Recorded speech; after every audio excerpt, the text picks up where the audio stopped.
एक जंगल में दो बिल्ली थी। एक का नाम बुलबुल और दूसरी का नाम चुलबुल था। वह बहुत अच्छी मित्र थी।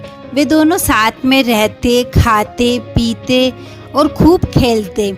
एक दिन वो दोनों जंगल में घूम रही थी और उन दोनों को बहुत तेज भूख लगी। इधर उधर खाने की तलाश में दोनों भटकने लगी। उन दोनों को एक साथ एक रोटी दिखी। दोनों उस रोटी के पास गई, परंतु अब वो रोटी खाए कौन? बुलबुल बिल्ली बोली कि इस रोटी को तो पहले मैंने देखा था, इसलिए मैं इस रोटी को खाऊंगी। फिर चुलबुल बिल्ली बोली कि नहीं, इस रोटी को तो पहले मैंने देखा था, मैं इस रोटी को खाऊंगी। दोनों बिल्लियां पूरी रोटी खाना चाहती थी, इसलिए दोनों में झगड़ा शुरू हो गया। उनका झगड़ा बहुत बढ़ गया। एक बंदर उधर से गुजर रहा था। उसने चुलबुल और बुलबुल को झगड़ा करते देखा तो उनके पास आ गया और बंदर बोला कि चुलबुल और बुलबुल, तुम दोनों क्यों झगड़ा कर रही हो? चुलबुल बोली, बंदर भैया देखो ना, हमें एक रोटी मिली है, परंतु ये रोटी खाए कौन, ये समझ नहीं आ रहा। बंदर को भी भूख लगी थी, वो भी वो रोटी खाना चाहता था। तब बंदर ने एक उपाय लगाया। उसने चुलबुल बिल्ली और बुलबुल बिल्ली दोनों से कहा कि तुम चिंता मत करो, मैं इस रोटी को आधा आधा बांट देता हूँ, जिससे तुम दोनों खा लेना।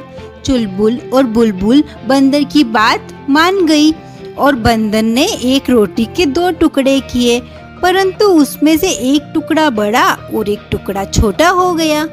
बंदर ने कहा, अरे ये तो एक टुकड़ा बड़ा और एक छोटा हो गया, कोई बात नहीं, बड़े वाले टुकड़े में से मैं थोड़ा सा खा लेता हूँ ताकि तुम दोनों के हिस्सा बराबर हो जाए। बंदर ने बड़े वाले टुकड़े से थोड़ा सा खा लिया। अब दूसरा वाला टुकड़ा बड़ा और ये वाला छोटा रह गया।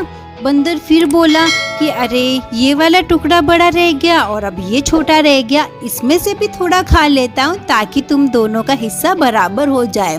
उसने दूसरे वाले में से भी थोड़ा सा टुकड़ा खा लिया। अब बंदर थोड़ा थोड़ा करके पूरी रोटी खाने लगा।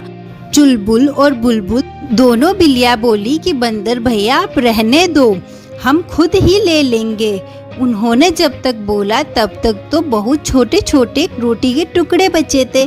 बंदर बोला, चुलबुल बिल्ली और बुलबुल बिल्ली, अब तो बिल्कुल थोड़ा सा टुकड़ा बचा है और ये तो मेरा हिस्सा हुआ, क्योंकि मैंने तुम दोनों के लिए इतनी मेहनत जो की। और बंदर वो हिस्सा भी खा गया। चुलबुल बिल्ली और बुलबुल बिल्ली एक दूसरे को देखती रह गई।